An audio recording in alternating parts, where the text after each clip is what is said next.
181 Perang Antara Manusia dan Monster. Nama, bintang yang tertelan penulis, Wochi Si Hong Si.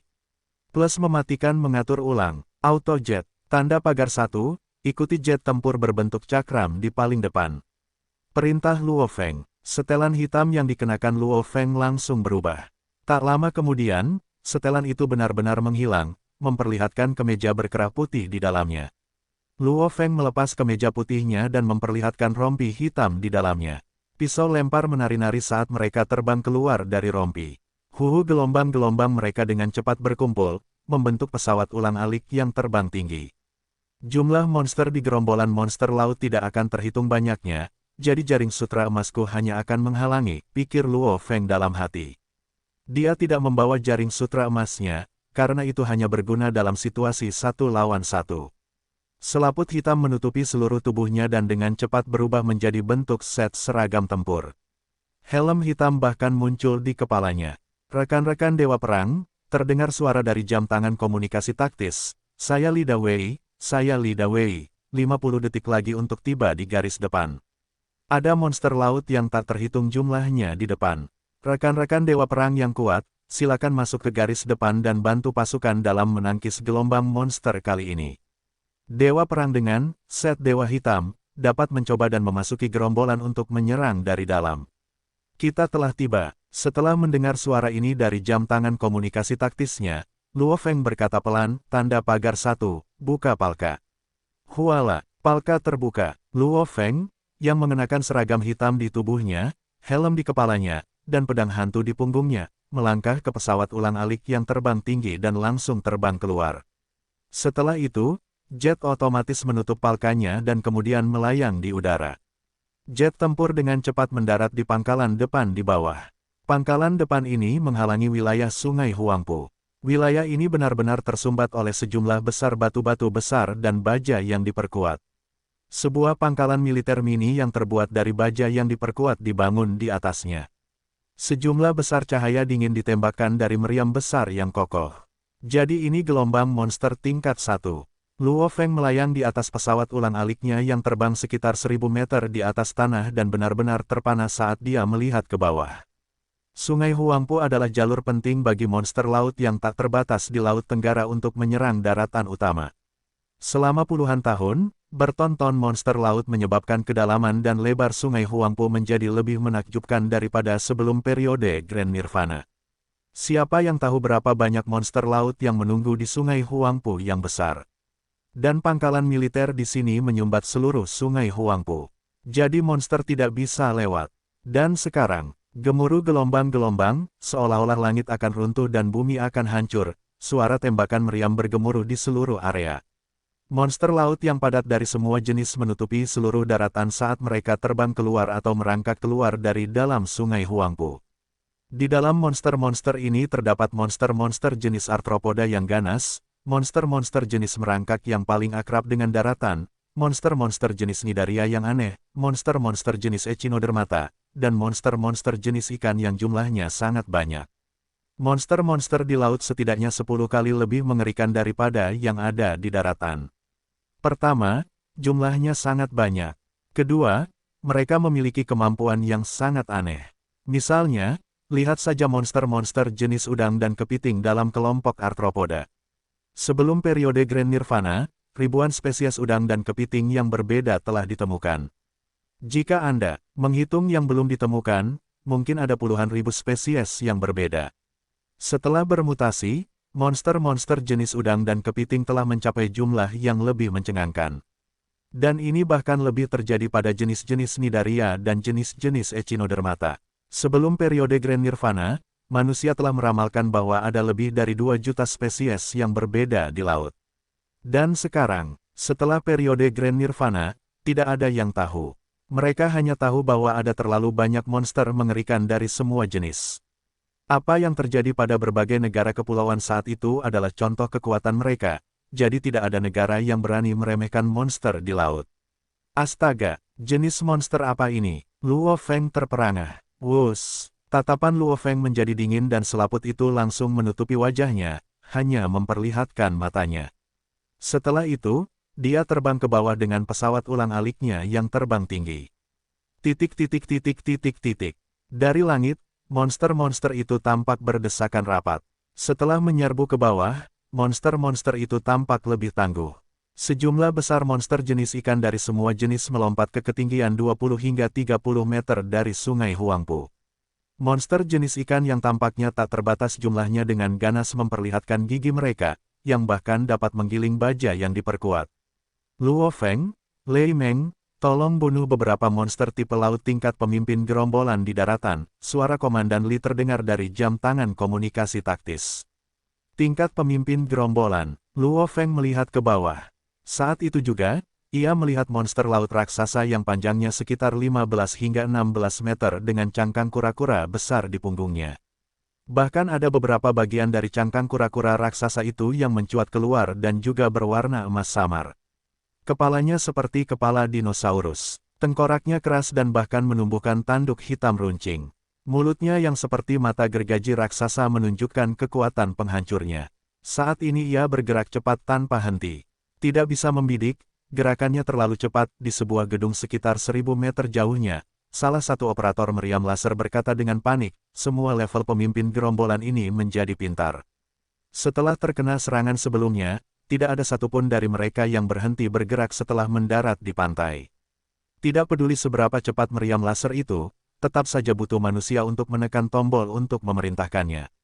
Waktu reaksi manusia, ditambah dengan waktu yang dibutuhkan untuk menekan tombol, tidak cukup cepat. Boom, boom, boom. Bola meriam yang ditembakkan dari meriam dengan kaliber lebih dari 100 mm menghujani seluruh garis depan. Wilayah 200 meter antara pangkalan militer asli dan laut hampir menjadi lautan api. Monster laut yang tak terhitung jumlahnya menyerbu dengan gila-gilaan sementara pangkalan militer dengan gila-gilaan menembakkan segala macam meriam. Wosh! Cahaya hitam terbang melalui gerombolan monster laut yang tak terbatas seperti kilat. Peng! Karena daya tembak menutupi seluruh wilayah, beberapa peluru kaliber besar ditembakkan ke arahnya. Bahkan ada bola meriam yang terbang lurus ke arahnya. Namun, bola meriam itu dikendalikan oleh energi tak berbentuk dan akhirnya meledak di atas monster tipe kepiting yang mengamuk. Meskipun potongan baja berterbangan di mana-mana, kecepatan bayangan hitam itu tidak turun sama sekali. Mati, wus, wus, wus. 6 bilah dingin berputar saat terbang di depannya. Bilah-bilah itu terbang melintasi leher monster tipe kura-kura raksasa yang menyerbu pangkalan militer. Seperti memotong apel, kepala monster laut tingkat pemimpin gerombolan yang mengerikan itu langsung terbelah. Tubuhnya yang besar terus menyerbu ke depan, menghancurkan beberapa monster laut lainnya dalam prosesnya. Setelah itu, ia berhenti bergerak. Hebat, bagus, pemeriksa Luo sangat kuat, beberapa orang di pangkalan militer berteriak kegirangan.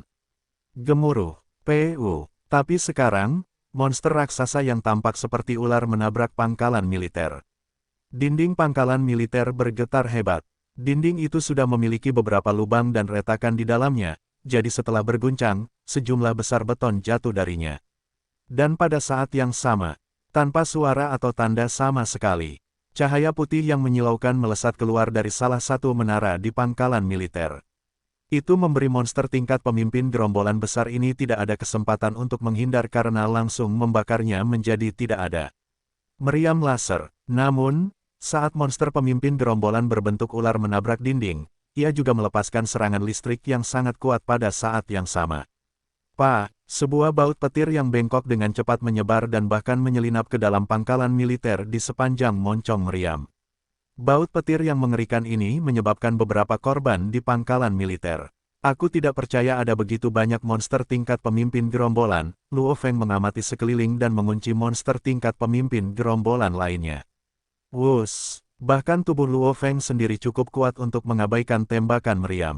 Senapan runduk biasa hanya dapat mengancam monster tingkat komandan rendah. Meriam besar ini biasanya dapat membunuh monster tingkat komandan menengah. Sedangkan untuk monster tingkat komandan tinggi, semuanya tergantung pada keberuntungan.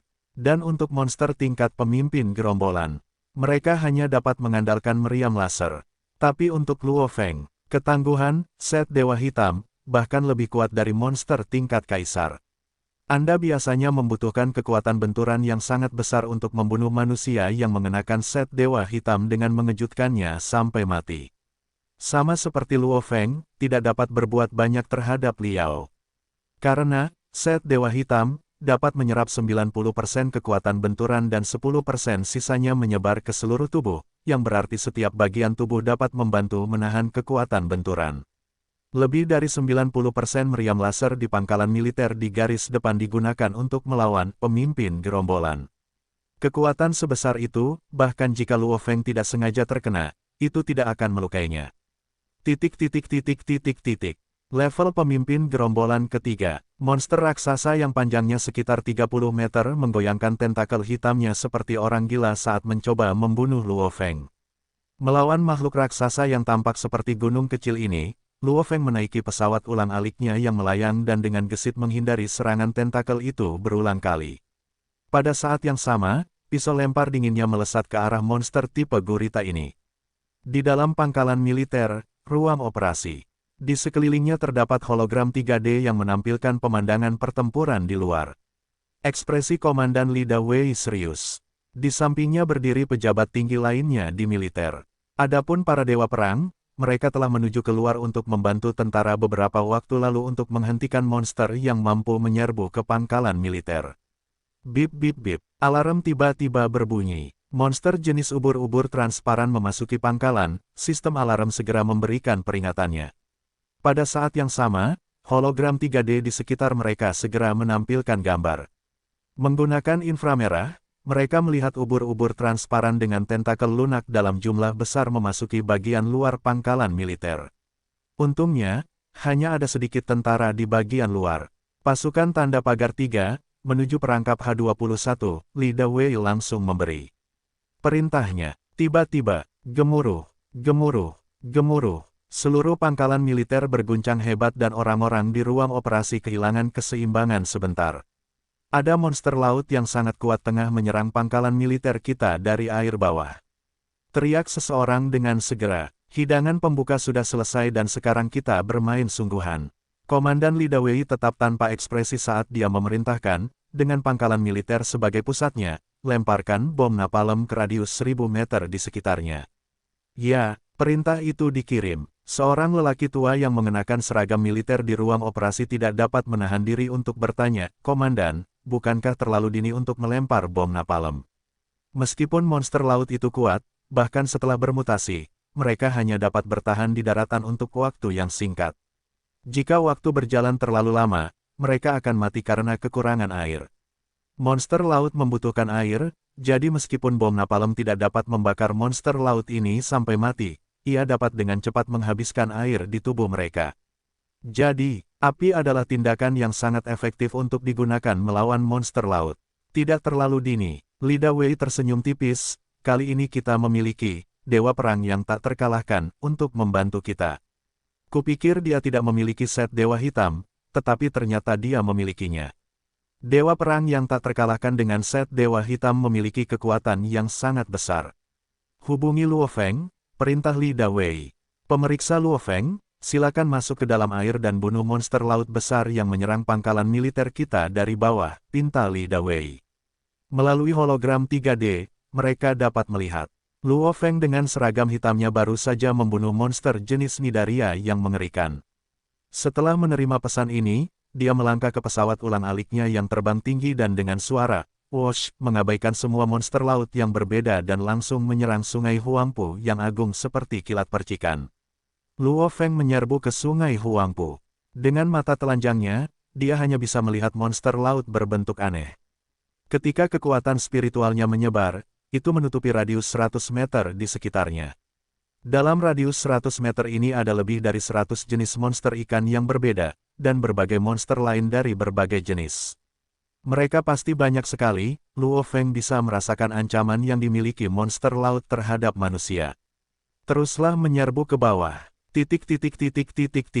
Sampai sekarang, pesawat demi pesawat terbang di udara dan menjatuhkan sejumlah besar bom napalm jenis baru seperti bidadari yang menyebarkan kelopak bunga. Dengan pangkalan militer sebagai pusatnya, radius 1000 meter di sekitarnya ditutupi dengan senjata yang paling dibenci monster laut. Bahkan kedua sisi dan permukaan sungai Huangpu pun tertutup.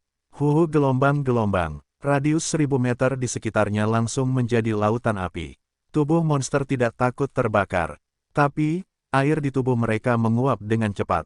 Monster seperti monster tipe Nidaria, ubur-ubur, Del, mungkin dapat bertahan hidup di daratan selama 2 atau 3 jam setelah mutasi mereka. Namun, dalam api, mereka dengan cepat kehilangan sejumlah besar air, sehingga mereka bahkan tidak dapat bertahan selama 2 hingga 3 menit.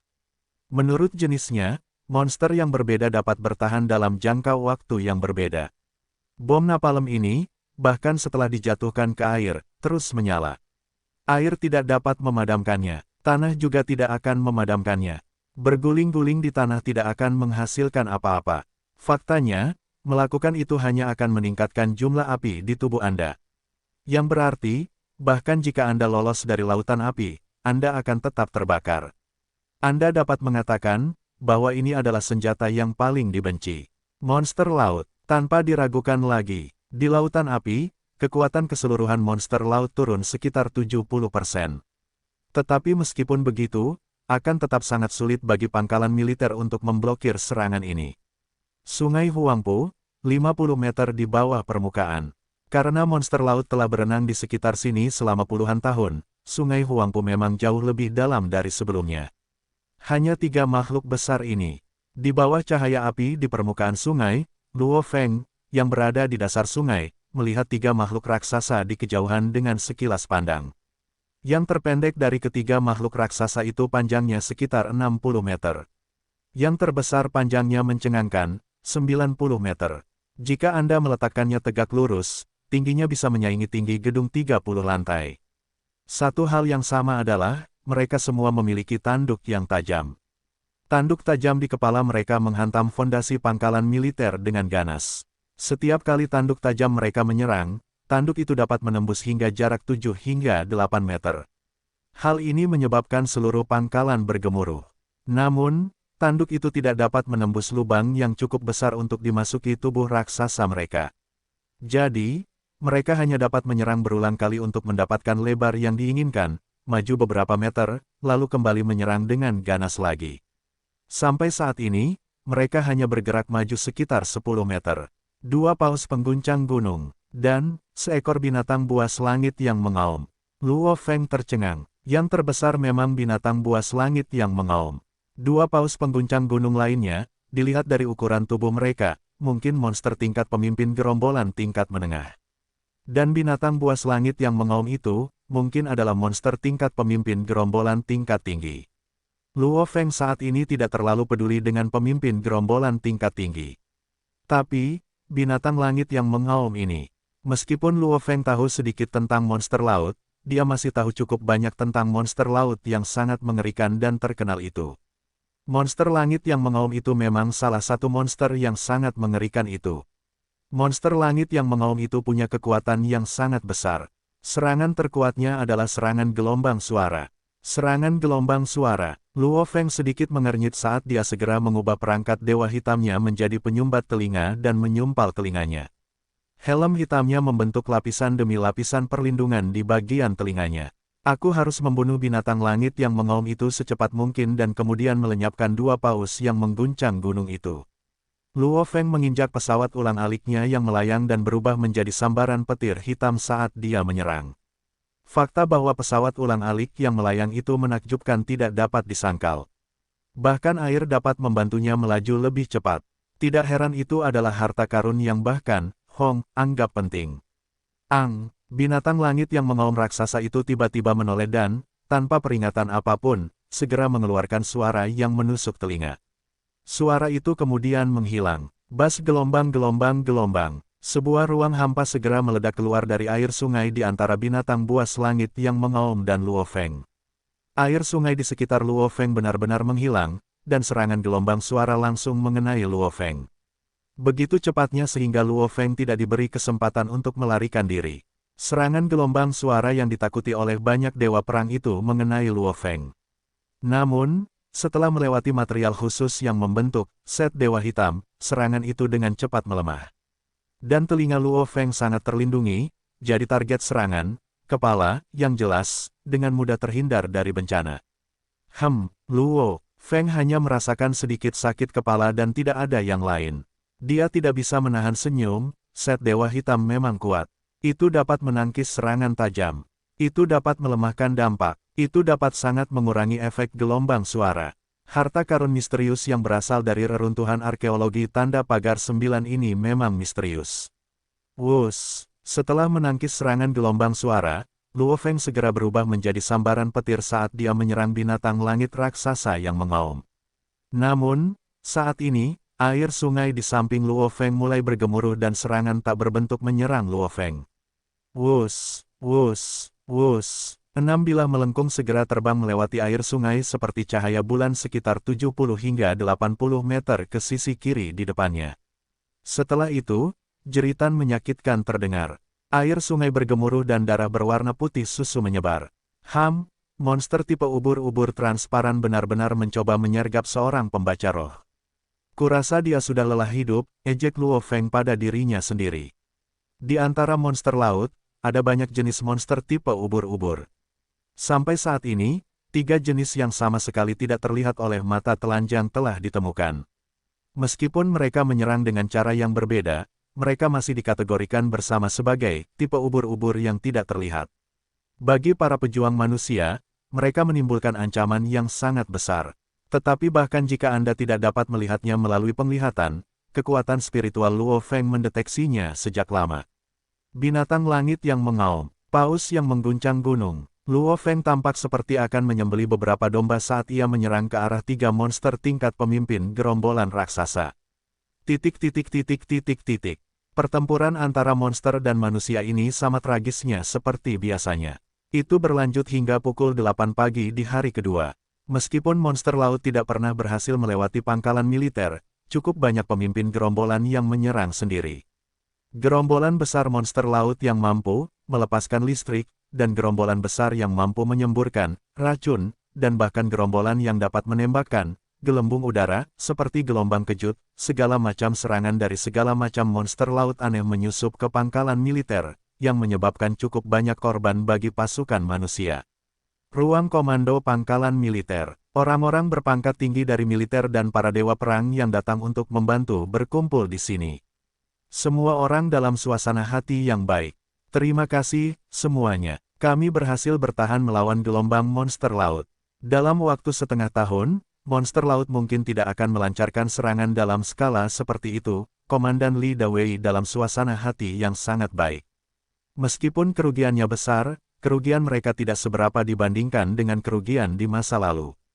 Orang yang paling banyak bekerja adalah Luo Feng. Luo Feng dan Lei Meng adalah 2 orang yang memiliki perangkat dewa hitam dari semua dewa perang, termasuk yang awalnya menjadi bagian dari pasukan.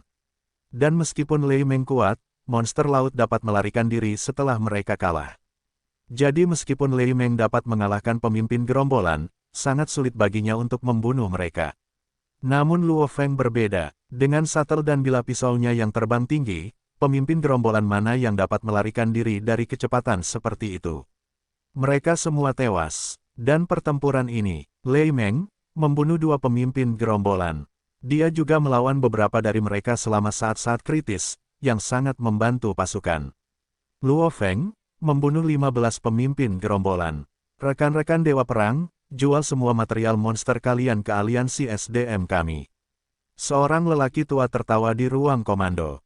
Mereka yang bersiap untuk menjualnya ke dojo, tanyakan padaku, Komandan Li Dawei tertawa. Meskipun para dewa perang mempertaruhkan nyawa mereka untuk berperang demi pasukan, mereka biasanya tidak meminta imbalan apapun. Namun, selama mereka dapat menemukan mayat monster yang mereka bunuh, mereka biasanya akan menjualnya ke aliansi hari, karena aliansi hari menawarkan harga yang lebih baik. Tentara Tiongkok juga mendukung proses ini. Karena pemerintah Tiongkok menerima sedikit keuntungan dari aliansi hari, karena mereka mengizinkan mereka menyebar ke seluruh negeri. Kali ini, pemeriksa Luo Feng mendapatkan yang paling banyak. Pemeriksa Luo Feng, kamu akan menjadi kaya. Sekelompok dewa perang tersenyum saat mereka memberi selamat. Karena Luo Feng menghalangi bagian depan, tidak ada dewa perang di pangkalan militer yang mati. Jadi semua orang dalam suasana hati yang cukup baik. Saya punya 3 bahan pemimpin gerombolan di sini. Sedangkan untuk pemimpin gerombolan lainnya, saya tidak membutuhkannya. Tas hitam besar yang dibawa Luo Feng terbuka secara otomatis, dan sejumlah besar bahan monster mengalir keluar dan jatuh ke tanah. Meskipun dia membunuh 15 pemimpin gerombolan, dia menggunakan potongan bilahnya untuk memotong bagian-bagian penting dan memasukkannya ke dalam tasnya pada saat yang sama dia membunuh mereka. Dia hanya menyimpan material dari 3 pemimpin gerombolan, yang semuanya adalah yang berlevel tinggi. Sedangkan yang lainnya, dia akan menyumbangkannya ke negara. Haha, kalau begitu aku akan menerimanya tanpa malu-malu, Li Dawei tidak menolak.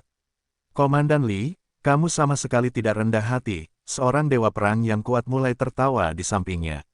Li Dawei tersenyum, apakah orang kaya seperti Luo Feng peduli dengan jumlah yang begitu sedikit? Dari 15 monster level pemimpin gerombolan, material yang paling berharga berasal dari 3 monster yang disimpan Luo Feng untuk dirinya sendiri. Orang tua yang saat ini sedang memeriksa materi dari 3 pemimpin gerombolan tingkat tinggi tidak dapat menahan diri untuk tidak melotot ke arah Li Dawei. Li Tua, meskipun para pemimpin gerombolan lainnya adalah yang tingkat rendah atau menengah, jumlahnya banyak.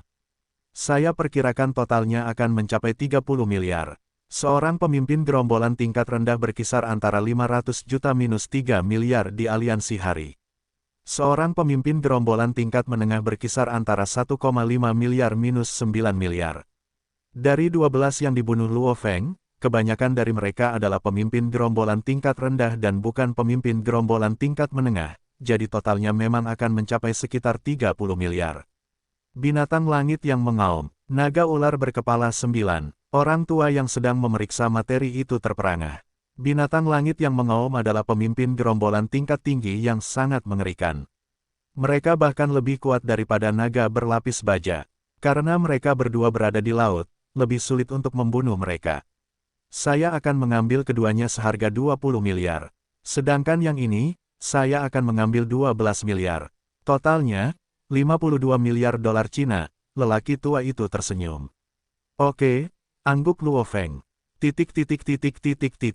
Luo Feng tidak terlalu senang dengan hasil perang ini. Uang, setelah menjadi dewa perang yang tak terkalahkan, uang tidak lagi penting. Harta karun yang sebenarnya tidak dapat dibeli dengan uang. Pangkalan militer, Li Dawei secara pribadi mengawal Luo Feng keluar. Keduanya berjalan berdampingan keluar dari pangkalan. Bagaimana kerugian kali ini? Tanya Luo Feng. Sekitar 1000 prajurit tewas dan hampir 1000 orang cacat. Li Dawei menggelengkan kepalanya sambil mendesah. Dan hasil ini dianggap baik. Dengan adanya Anda di sini, para pemimpin gerombolan yang paling mengancam telah terbunuh, jadi kami lebih mudah menghadapi. Gerombolan monster, hanya Anda sendiri yang dapat menandingi pasukan raksasa yang berjumlah 200.000. Dulu, Li Dawei tidak dapat menahan diri untuk tidak menggelengkan kepalanya. Dalam perang melawan monster laut, korban manusia terlalu besar. Kalau tidak, dia tidak akan sengaja menggunakan pengumpulan dewa perang kali ini. Dan, Li Dawei menggelengkan kepalanya sambil tertawa tak berdaya, miliaran monster laut yang kita bunuh kali ini, bagi monster laut yang tak terhitung jumlahnya di laut, seperti setetes air di lautan. Hanya setetes air di lautan. Setetes air di lautan, Luo Feng mengangguk pelan sambil mendesah. Tidak, kau tidak mengerti, Li Dawei menggelengkan kepalanya, tanpa mengalami sendiri perjuangan hidup setiap hari saat itu. Tidak mungkin kau bisa mengerti bagaimana perasaan generasiku. Luo Feng membeku. Li Dawei mendesah, aku lahir di masa yang indah. Tahun kelahiranku adalah saat penyerahan kedaulatan atas Hong Kong, 1997. Keluargaku tidak bisa dianggap kaya, tetapi kami berkecukupan. Aku tumbuh tanpa rasa khawatir, aku bermain game daring dan membaca novel web. Orang tuaku selalu memarahiku sedikit setiap hari, yang membuatku sangat kesal. Luo Feng menatap Li Dawei dengan kaget. Game daring, novel web. Di zaman ini, semua siswa menghabiskan waktu luang mereka dari kelas di dojo. Menjadi seorang petarung adalah impian setiap anak muda. Jangan menatapku seperti itu, karena kau belum pernah mengalami masa yang begitu damai, itu tidak terbayangkan. Li Dawei tersenyum saat matanya mengingat kembali kenangannya. Selama waktu itu, kami bahkan mengobrol di papan diskusi daring dan sitpos. Kami bisa berkumpul untuk makan malam dan pergi bertamasya. Benar-benar tidak ada kekhawatiran sama sekali. Namun, 2015. Semuanya dimulai pada bulan Januari tahun 2015. Kami langsung jatuh dari surga ke neraka. Tahun itu adalah tahun ketika aku sedang mempersiapkan diri untuk ujian sekolah menengahku, namun, tidak ada ujian. Mimpi buruk menimpa. Virus itu menyebar ke seluruh dunia melalui udara. Apapun yang perlu bernapas terinfeksi. Teman-temanku meninggal satu per satu. Gadis yang kusukai, saudara-saudaraku yang bermain basket denganku, tetangga-tetanggaku, teman-teman satu buyutku dari permainan daringku, semuanya meninggal satu per satu. Aku hampir hancur. Kupikir aku sedang mengalami mimpi buruk. Sayangnya, aku menyadari bahwa itu hanya awal dari mimpi buruk. Pada paruh kedua tahun 2015, monster bermutasi yang tak terhitung jumlahnya mulai menyerang kota-kota tempat manusia berkumpul. Dari beberapa pertempuran yang tersebar hingga perang besar-besaran, kami tidak peduli dengan monster primitif ini, karena kami pikir mereka tidak akan memiliki kesempatan melawan senjata manusia. Tapi kami salah.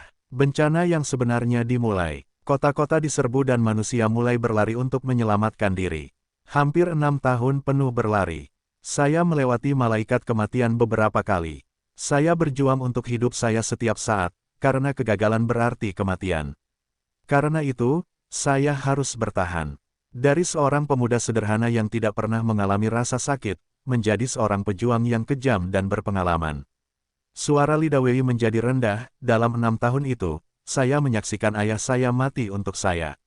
Saya menyaksikan gadis yang saya cintai yang melarikan diri bersama saya kehilangan nyawanya di mulut monster. Saya hanya bisa mengatupkan gigi dan melarikan diri sambil menyeka air mata saya. Saya berlatih dengan keras dan memeras potensi tubuh saya. Akhirnya, manusia mengandalkan meriam laser dan petarung yang kuat untuk berakhir dalam kebuntuan antara monster di daratan. Dan dengan demikian, periode Grand Nirvana berakhir. Manusia memasuki era kota markas. Dan aku, resmi, bergabung dengan pasukan. Dengan sekejap mata, sekitar 30 tahun berlalu, Lida Wei tampak tersenyum tanpa khawatir, tetapi Luo Feng merasa senyum itu mengandung terlalu banyak kepahitan untuk diungkapkan. Selama 30 tahun, manusia dan monster bertarung. Meskipun skalanya tidak sebesar pertempuran di periode Grand Nirvana, itu tidak pernah berhenti. Lida Wei menggelengkan kepalanya sambil berkata, hanya menghitung pasukan di bawah kendaliku, tahukah kau berapa banyak orang yang telah tewas dalam 30 tahun terakhir? Luo Feng membeku. Seorang pemula menggantikan seorang veteran. Aku bahkan tidak bisa mengatakan berapa kali itu terjadi. Pemberitahuan kematian dikirim ke keluarga mereka satu persatu. Mereka mati agar manusia bisa hidup, kesedihan terlihat di mata Lida Wei. Namun, aku tanpa daya menyadari bahwa jenis monster baru akan muncul dalam setiap serangan monster laut setiap tahun. Monster yang lebih kuat akan muncul setiap tahun, apa artinya itu? Lida Wei menatap Luo Feng, itu artinya, monster laut terus menjadi lebih kuat.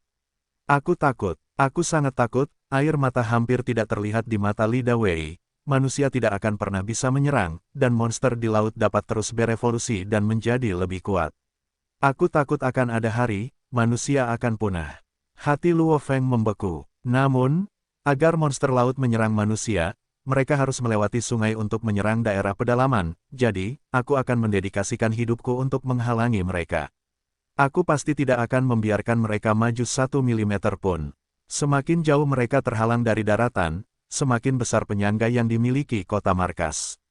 Sejak aku menjadi komandan sektor militer Tenggara, selama 11 tahun, 6 bulan, dan 3 hari, monster laut tidak mampu maju selangkah pun di sepanjang sungai Huangpu.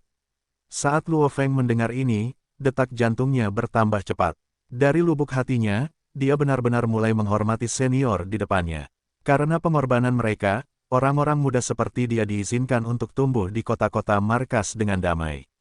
Aku akan melakukan apapun yang aku bisa melawan monster laut ini selama sisa hidupku.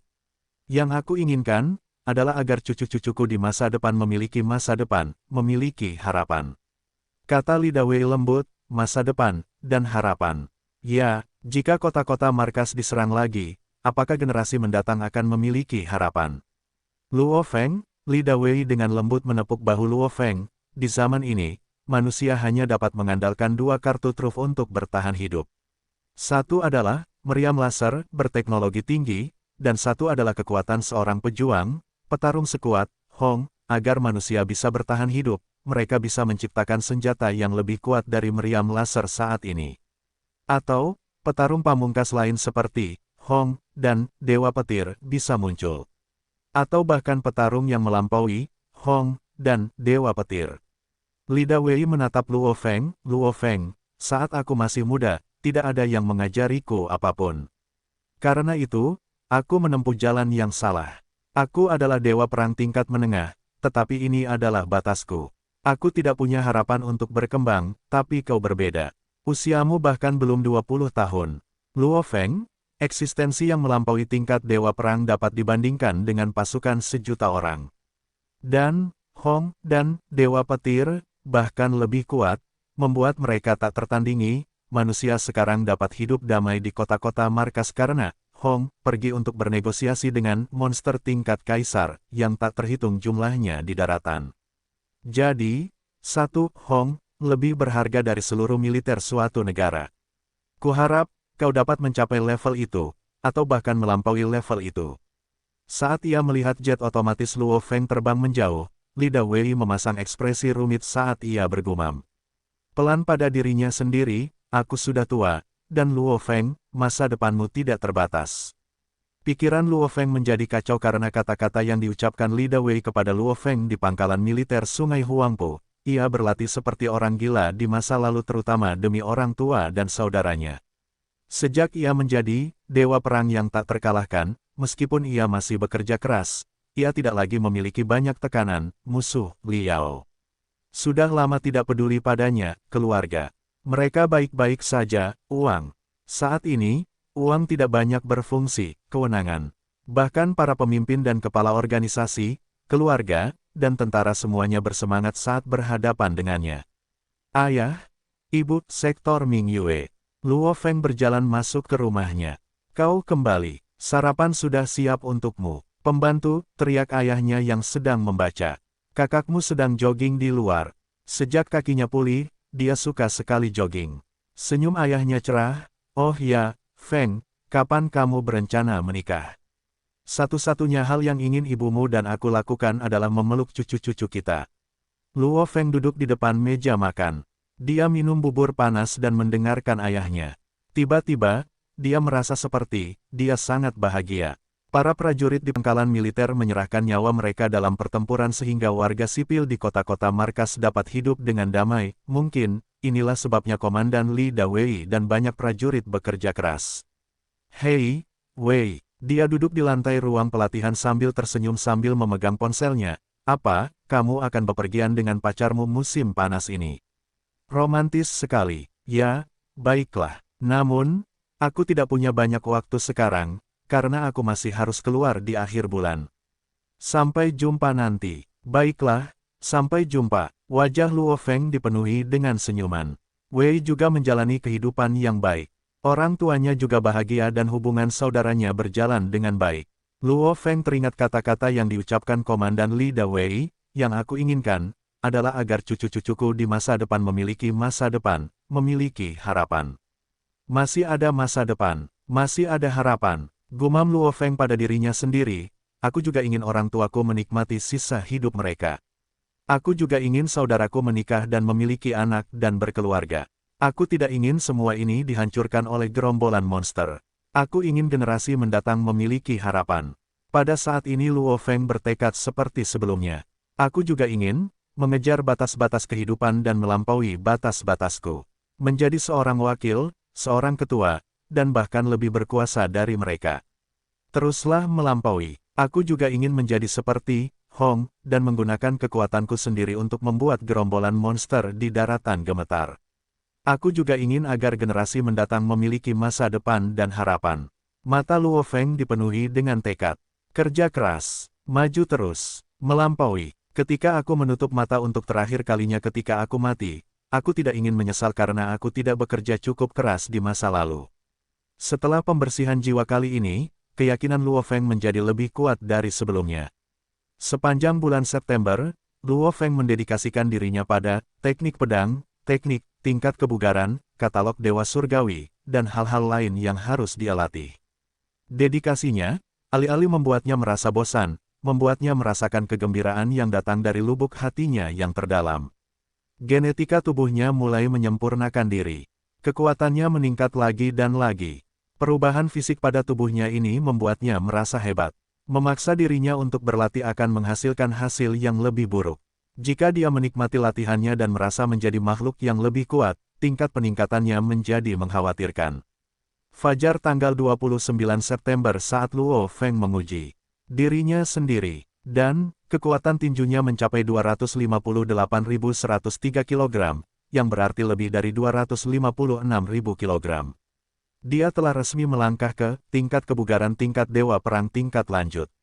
Sore tanggal 29 September sekitar pukul 2 siang. Dia mengenakan seragam tempur SS berwarna merah darah baru yang dibelinya dengan harga termurah dari Istana Dewa Perang dan memiliki bilah hantu SS di punggungnya.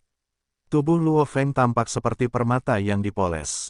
Saat dia berdiri di sana, dia tampak seperti bilah yang bisa melesat ke langit karena dia memiliki semangat juang yang tak terbatas. Ayah, Ibu, aku tidak tahu berapa lama aku akan pergi kali ini. Luo Hua, saat aku pergi, jaga ayah dan ibu, mengerti? Bro, hati-hati di luar sana. Mengikuti orang tuanya, Luo Feng tersenyum tipis lalu langsung berjalan keluar menuju jet otomatisnya. Palka jet otomatis terbuka. Luo Feng masuk dan palka tertutup. Wuss, jet tempur segitiga biru tua itu dengan cepat terbang keluar dari jaringan pertahanan kota markas Jiangnan. Kemudian berubah menjadi aliran cahaya dan bergegas menuju markas dunia Dojo of Limits kota markas Hongning. Markas besar dunia Dojo of Limits adalah pesawat ruang angkasa tua yang sangat besar. Di area parkir di samping pesawat ruang angkasa raksasa itu mendarat sebuah jet tempur segitiga biru tua. Di dalam jet otomatis itu, kita tidak bisa menggunakan set Dewa Hitam di reruntuhan arkeologi. Jadi aku harus meninggalkannya di sini, Luo Feng mengulurkan tangan kanannya. Tak lama kemudian, selaput hitam berkumpul di tangan kanannya dan berubah menjadi sarung tangan hitam. Aku masih harus menyerahkan kendali. Setelah set Dewa Hitam menyerap darah inangnya, ia mengalami transformasi, ia menjadi terikat pada tubuh pemiliknya seperti yang belum pernah terjadi sebelumnya, seolah-olah itu adalah kulit pemiliknya. Ia dapat berubah menjadi puluhan ribu hal yang berbeda dan bahkan bersembunyi di bawah kulit. Namun, ada satu sisi buruknya, begitu ia berada di tubuhmu, sangat sulit untuk melepaskannya. Ada dua cara untuk melepaskannya dari tubuhmu. Cara pertama, kematian pemiliknya. Cara kedua, memaksa keluar darah yang diserap oleh set Dewa Hitam itu. Dengan cara ini, perangkat Dewa Hitam akan otomatis terlepas. Sekarang, aku akan melepaskan perangkat Dewa Hitam. Aku harus membiarkannya menyerap darahku lagi nanti. Luo Feng tertawa tak berdaya. Dalam sekejap, sarung tangan hitam jatuh ke kursi jet otomatis. Tanda pagar 1, simpan perangkat Dewa Hitam. Setelah mengatakan itu, Luo Feng meninggalkan jet otomatis. Di dalam pesawat ruang angkasa raksasa, tepat ketika Luo Feng tiba, dia dibawa ke ruang istirahat tertentu. Ruang istirahat itu sangat besar dan memiliki beberapa lusin kursi. 6 orang sudah berada di ruang istirahat itu. Dengan sekilas pandang, Luo Feng memastikan bahwa seorang pria dan seorang wanita adalah keturunan Tionghoa. Orang yang duduk dengan mata tertutup adalah orang India. Adapun 3 orang lainnya, ada 2 orang kulit hitam yang juga duduk diam dan seorang pria kulit putih dengan rambut ikal kemasan. Halo, Luo Feng, saya Tabayan dari kota markas Kyoto. Pria Cina itu datang dan memperkenalkan dirinya. Dari apa yang saya tahu, dari 8 orang yang berangkat kali ini, hanya Anda dan saya yang berasal dari Cina. Oh, Nona Li yang saya ajak bicara berasal dari kota markas Hongning. Oh, Luo Feng sedikit mengangguk, mengucapkan beberapa patah kata, lalu duduk di samping. Untuk bersiap memasuki reruntuhan arkeologi. Tak lama kemudian, anggota ke-8 dan terakhir tiba. Semua dewa perang dari Dojo of Limits yang menuju reruntuhan arkeologi tanda pagar 9 telah tiba. Semuanya, silakan ikuti saya. Di bawah pimpinan seorang pria yang mengenakan jubah merah longgar, Luo Feng dan 7 dewa perang lainnya dari seluruh dunia tiba di sebuah ruangan yang terbuat dari kayu berwarna ungu aneh. Luo Feng dan yang lainnya belum pernah melihat kayu ungu yang membentuk ruangan itu. Namun, baunya aneh dan dapat membantu seseorang mengumpulkan semangat lebih dari sebelumnya. Seorang pria berpakaian hitam saat ini berdiri di ruangan itu. Punggungnya menghadap Luo Feng dan kelompoknya. Kepala, Luo Feng dan 7 orang lainnya sedikit membungkuk. Baru setelah itu pria berpakaian hitam itu berbalik, dia mengamati kelompok Luo Feng sambil berkata tanpa emosi, reruntuhan arkeologi tanda pagar 9, meskipun itu salah satu reruntuhan arkeologi yang paling aman, tingkat kematiannya masih sangat tinggi. Jika ada di antara kalian yang ingin pergi, kalian bisa mengatakannya sekarang. Jika tidak, akan terlambat untuk menyesal setelah memasuki reruntuhan arkeologi. Semua orang tetap diam. Bagus sekali, kata pria berpakaian hitam itu dengan tenang. Aler, masuklah. Suaranya menyebar. Wus, sebuah gambar kabur muncul di luar pintu, yang menunjukkan seorang gadis misterius yang mengenakan topeng emas dan jubah hitam. Rambutnya yang hitam dan panjang terurai. Karena topeng itu menutupi wajahnya, kalian hanya bisa melihat mata, hidung, dan mulutnya. Namun, dari itu saja, orang bisa tahu bahwa dia adalah orang yang sangat cantik. Terutama matanya, itu tampaknya menarik bagian terdalam dari jiwa seseorang. Dia ras campuran, Luo Feng memastikan hal ini dari matanya, daya tarik dari 3 pengawal kerajaan, tidak heran dia mendapat julukan itu, 3 pengawal kerajaan adalah bawahan paling setia dari Hong. Karena mereka selalu bersama Hong, mereka bertiga lebih kuat daripada kekuatan rata-rata dari 5 penyelidik. Kalian berdelapan akan berangkat ke reruntuhan arkeologi tanda pagar 9 sebentar lagi. Daya tarik akan memimpin, perintah pria berpakaian hitam. Ya, semua orang mematuhi perintah. Luo Feng tinggal, yang lainnya pergi, perintah pria berpakaian hitam. Tak lama kemudian, hanya Luo Feng dan pria berpakaian hitam, Hong, yang tersisa di ruangan itu. Pria berpakaian hitam itu berkata dengan tenang, Luo Feng, kamu bertanya kepada bagian dalam tentang reruntuhan arkeologi melalui telepon. Kamu tidak ingin pergi. Kepala, Luo Feng sedikit membungkuk, aku memang menelepon untuk menanyakannya. Saat itu waktu itu, aku pikir tidak ada gunanya memasuki reruntuhan arkeologi, karena setelah mempertaruhkan nyawaku, satu-satunya yang kudapatkan pada akhirnya adalah set Dewa Hitam. Karena itu, aku cukup ragu saat itu, kau berubah pikiran. Pria berpakaian hitam itu menatap Luo Feng dengan sedikit terkejut. Ya, Luo Feng mengangguk, jalan untuk mencapai batas kehidupan penuh dengan kesulitan. Tentu saja aku tidak bisa menghindar dari tantangan apapun. Pejalan kaki bisa tertabrak mobil, bahkan di sektor itu, vas yang jatuh bisa mengenai kepalamu. Tidak ada yang benar-benar aman. Aku memilih jalan ini karena aku butuh keberanian untuk bertarung. Jika benar-benar aman, maka tidak ada gunanya menantangnya. Hanya karena ada bahaya, darahku bisa mendidih dan memenuhi diriku dengan keinginan untuk bertarung. Dan juga, aku sudah diberitahu bahwa peluang keberhasilanku lebih dari 80%, jadi apa yang harus kutakutkan?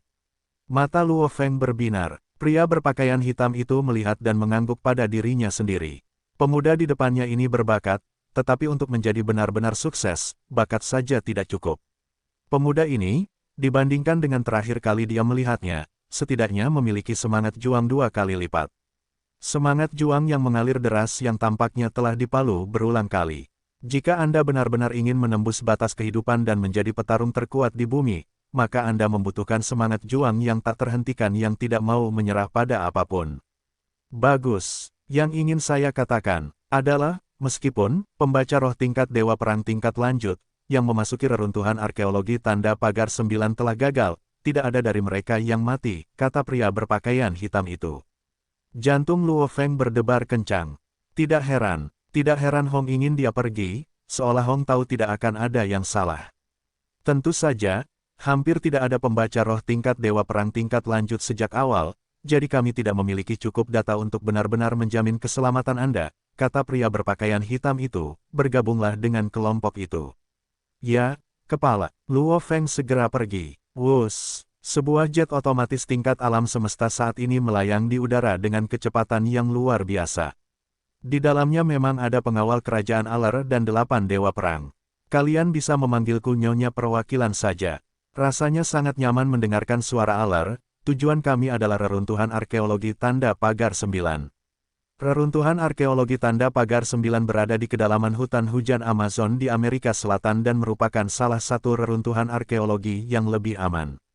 Pria kulit putih itu tiba-tiba berkata dengan rasa ingin tahu, "Nyonya perwakilan, jadi ada reruntuhan arkeologi lainnya?" Tentu saja, tidak seorang pun dapat melihat ekspresi wajah penuh aler, tetapi Anda dapat melihat ujung mulutnya melengkung ke atas. Saya dapat memberitahu Anda satu. Reruntuhan arkeologi tanda pagar 1 adalah reruntuhan arkeologi pertama yang kami ditemukan di bumi. Lokasinya berada di kedalaman laut sekitar Bermuda di Atlantik Utara. Termasuk Luo Feng, semua orang tidak dapat menahan diri untuk tidak terkesiap. Reruntuhan arkeologi tanda pagar 1 yang pertama ditemukan. Namun, sampai sekarang, tidak ada cara untuk memasuki pintu masuk reruntuhan arkeologi tanda pagar 1, suara aler sedikit jahat, bahkan orang yang paling kuat dan senjata logam yang paling keras setelah masuk, akan langsung hancur. Luo Feng dan yang lainnya kehilangan kata-kata. Semua manusia di bumi bahkan tidak dapat melewati pintu masuk reruntuhan arkeologi tanda pagar 1 ini. Bahkan, Hong dan Dewa Petir tidak dapat masuk. Tampaknya bahkan, material kelas SS, dan bahkan material berkualitas lebih tinggi akan hancur. Aku mungkin tidak perlu repot-repot memikirkan tempat ini. Aku harus meningkatkan keterampilanku terlebih dahulu, pikir Luo Feng dalam hati. Semuanya, dengarkan baik-baik, aku hanya akan mengatakan ini sekali. Suara aler menjadi sedikit lebih keras. Reruntuhan arkeologi tanda pagar 9 adalah reruntuhan arkeologi yang menggunakan jenis uji coba diskualifikasi. Saat Anda masuk, para petarung biasanya melanjutkan perjalanan melalui terowongan tipe A. Pembaca roh akan diatur untuk melewati terowongan tipe B. Setelah aler mengatakan ini, semua orang mulai mendengarkan dengan saksama. Sepertinya, pembaca roh dan petarung biasa diperlakukan berbeda di dalam. Setelah memasuki kedalaman reruntuhan arkeologi, setiap orang akan menghadapi hal yang berbeda, kesulitannya juga akan berbeda. Namun, mereka yang berhasil akan menerima hadiah reruntuhan, set Dewa Hitam. Mereka yang gagal, bahkan jika mereka tidak mati, akan menjadi cacat.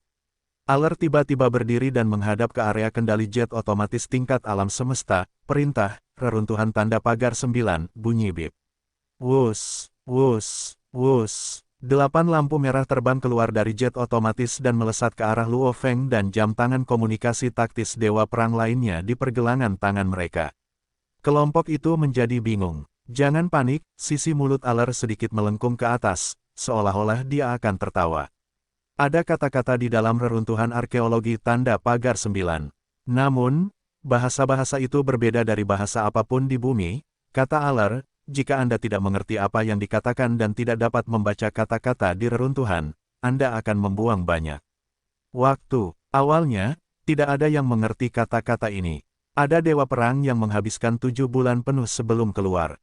Memahami apa yang dikatakan di reruntuhan akan menghemat banyak waktu Anda. Jadi sebelum masuk, saya akan memasang perangkat lunak penerjemahan di jam tangan komunikasi taktis Anda. Perangkat lunak penerjemahan ini dapat menerjemahkan semua yang ada di reruntuhan arkeologi tanda pagar 9 ke bahasa Mandarin dan Inggris.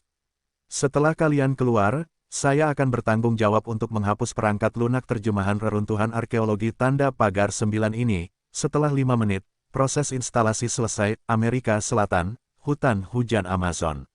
Malam, jet otomatis tingkat alam semesta terbang ke bawah.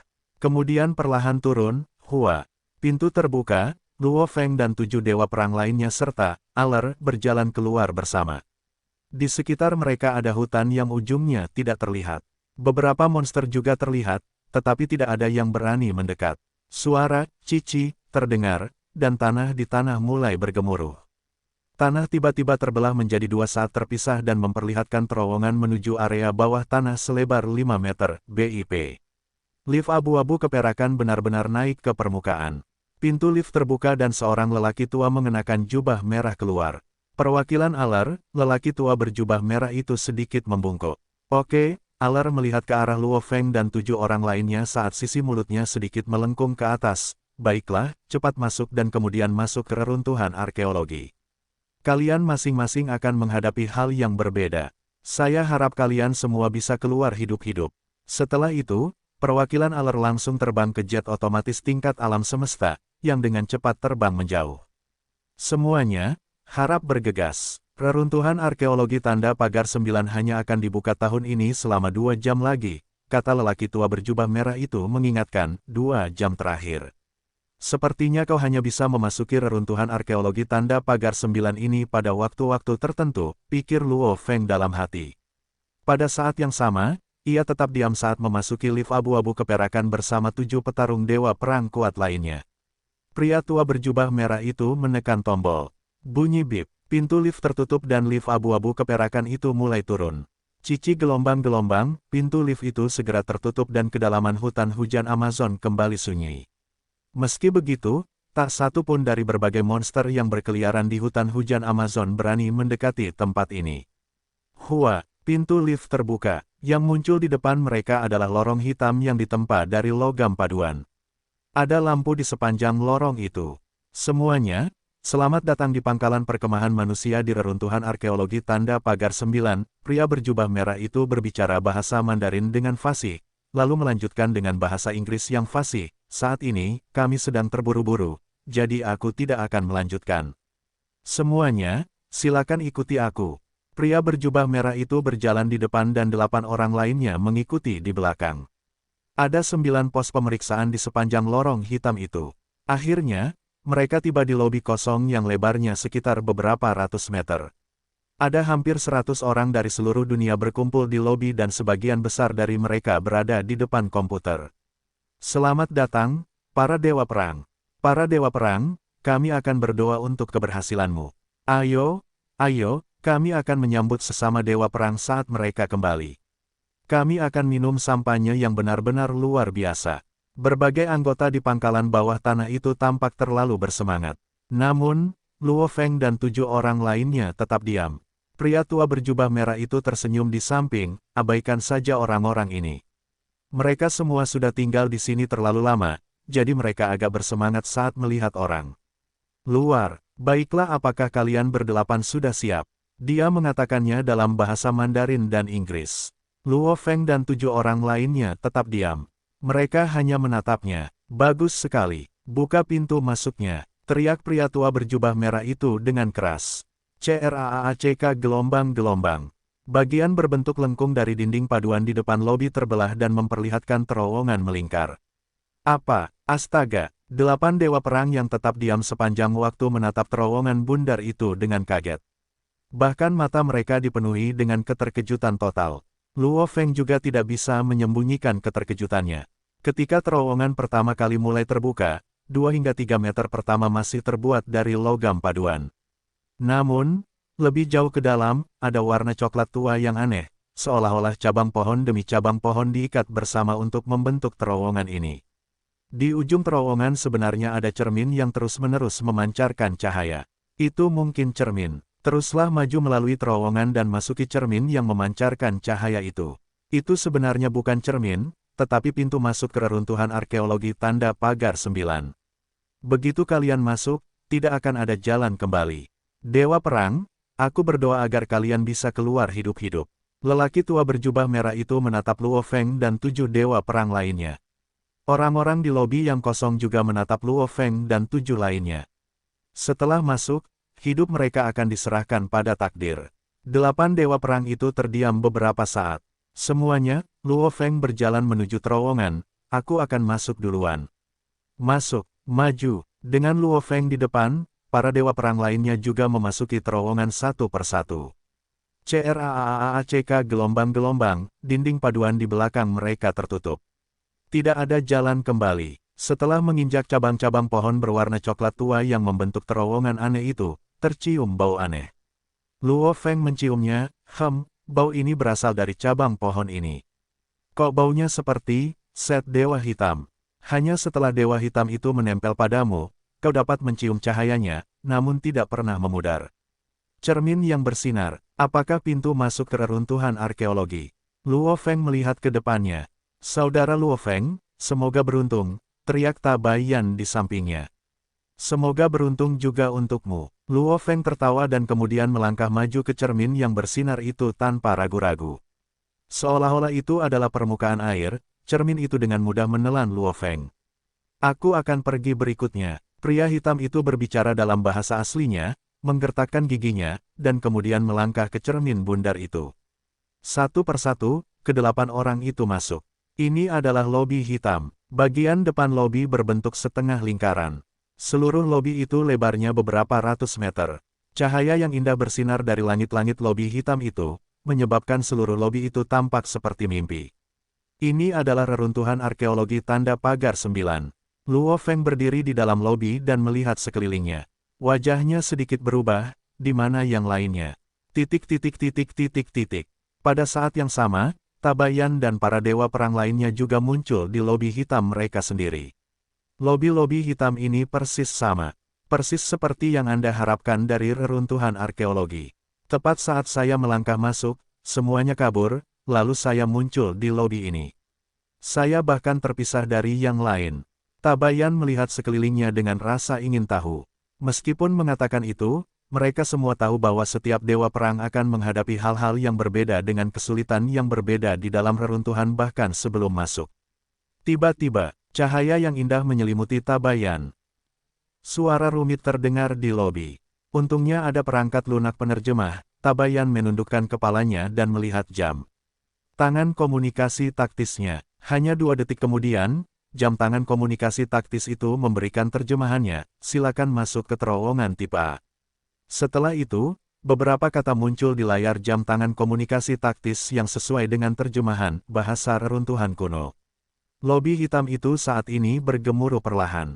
Baru setelah sekitar setengah menit sebuah terowongan hitam muncul. Di samping terowongan itu ada beberapa huruf yang rumit. Oh, kata-katanya sama, jadi ini pasti terowongan tipe A. Ini satu-satunya terowongan di sini. Tabayan langsung berjalan menuju terowongan itu. Setelah dia masuk, seluruh lobi hitam itu langsung menghilang. Bisa dibilang, pada saat yang sama, 7 dari 8 dewa perang sedang menuju ke kedalaman reruntuhan arkeologi di sepanjang terowongan. Di lobi hitam itu, cahaya yang indah menyelimuti Luo Feng. Apa yang terjadi? Cahaya warna-warni ini telah mengelilingiku selama lebih dari 60 detik. Kenapa tidak ada respons sama sekali? Luo Feng cukup bingung saat dia mengangkat kepalanya dan melihat cahaya berwarna itu. Dia tidak tahu bahwa 7 dewa perang lainnya dengan cepat dilepaskan dari cahaya itu dan sudah menuju ke terowongan masing-masing menuju kedalaman reruntuhan arkeologi. Hanya Luo Feng. Suara menusuk yang berirama tiba-tiba terdengar di lobi hitam itu. Perangkat lunak penerjemahan, Luo Feng menundukkan kepalanya dan melihat jam tangan komunikasi taktisnya. Perangkat lunak itu sedang berjalan, dan yang keluar dari jam tangan komunikasi taktis itu adalah suara, waspada, waspada, waspada. Waspada, Luo Feng membeku. Luo Feng tidak tahu bahwa situasi seperti ini tidak pernah terjadi sejak manusia menemukan reruntuhan arkeologi tanda pagar 9. Cahaya indah yang mengelilingi Luo Feng tiba-tiba menghilang.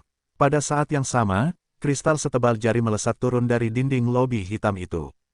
Setidaknya 100 tali kristal melesat ke arah seperti kilat. Mereka bahkan lebih cepat daripada tanaman merambat di pulau berkabut saat itu. Tidak bagus, Luo Feng ingin menghindar. Sayangnya, tali kristal ini sangat cepat, jadi Luo Feng tidak punya waktu untuk merespons karena tali itu langsung melilitnya. Tali kristal itu melilit Luo Feng seperti pangsit. Apa yang terjadi? Kenapa aku tidak pernah mendengar bahwa kau langsung diikat setelah masuk? Luo Feng dengan cepat mengendalikan pesawat ulang-alik yang terbang tinggi di ranselnya. 6 bilah pisau terbang keluar dari ranselnya dan menebas tali kristal itu seperti kilat. Potongan bilah pesawat ulang-alik yang dapat memotong baja seperti tahu bahkan tidak dapat meninggalkan bekas pada tali kristal. Pecahkan, Luo Feng berjuang dengan seluruh kekuatannya. Petik 2. Dia terus menebas dengan bilahnya. Sayangnya, seolah-olah seorang anak kecil sedang berjuang, tidak ada yang bisa dia lakukan untuk melepaskannya dari tali kristal. Luo Feng segera mengerti bahwa kekuatannya tidak ada apa-apanya di reruntuhan arkeologi ini. Masuk akal, apakah reruntuhan arkeologi yang dapat memberikan set dewa hitam demi set dewa hitam adalah sesuatu yang dapat dia lawan? Reruntuhan arkeologi memang penuh dengan misteri. Siapa yang mengira bahwa aku akan mengalami situasi seperti ini begitu saja? Namun, tali kristal ini hanya melumpuhkanku. Mereka tampaknya tidak ingin membunuhku, pikir Luo Feng dalam hati. Dan pada saat ini, cahaya yang mengalir melalui tali kristal yang mengikat Luo Feng dan menuju ke langit-langit lobi hitam. Seolah-olah sebuah mesin sedang mengirimkan sinyal. Proses ini berlangsung selama sekitar 30 detik. Tiba-tiba, wus, wus, wus, semua tali kristal dengan cepat ditarik kembali dan bergabung ke dalam dinding.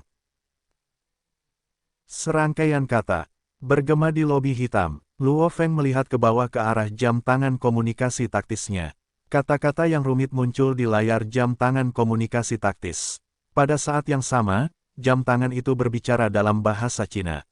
Selamat, kekuatan otakmu adalah 21, lebih besar dari 18. Kamu memenuhi syarat untuk memasuki terowongan elit dari pangkalan pelatihan. Karena ini adalah pertama kalinya terowongan elit dibuka dalam 5.000 tahun terakhir, harap tunggu 15 menit. Luo Feng berdiri di lobi hitam, pikirannya kacau. Bukankah pengawal kerajaan Aler mengatakan itu, hanya ada terowongan tipe A dan tipe B di seluruh reruntuhan arkeologi tanda pagar 9. Bagaimana bisa, terowongan elit, muncul tiba-tiba? Dan ini adalah pertama kalinya dalam 5.000 tahun terakhir. Dan itu bahkan berbicara tentang beberapa kekuatan otak.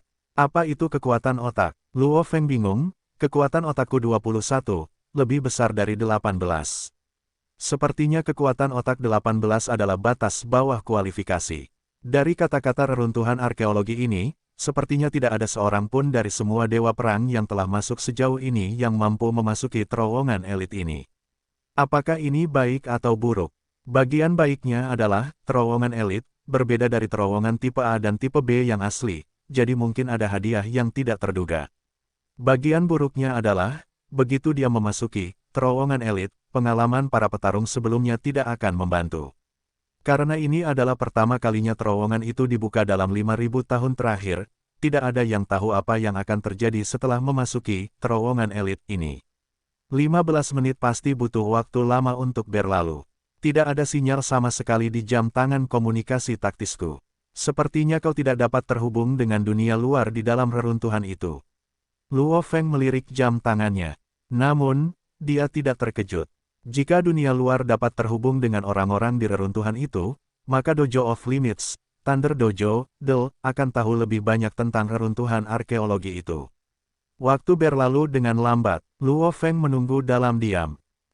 Serangkaian kata terdengar di lobi hitam itu. Pada saat yang sama, lobi itu mulai sedikit bergemuruh. Luo Feng menundukkan kepalanya dan melihat jam tangan komunikasi taktisnya, yang menerjemahkan kalimat, silakan masuk ke terowongan elit. Dia mengangkat kepalanya, sebuah terowongan gelap yang ujungnya tidak terlihat muncul di dinding lobi hitam itu. Di samping terowongan itu ada beberapa kata rumit yang cocok dengan kata-kata yang ditampilkan di jam tangan komunikasi taktisnya.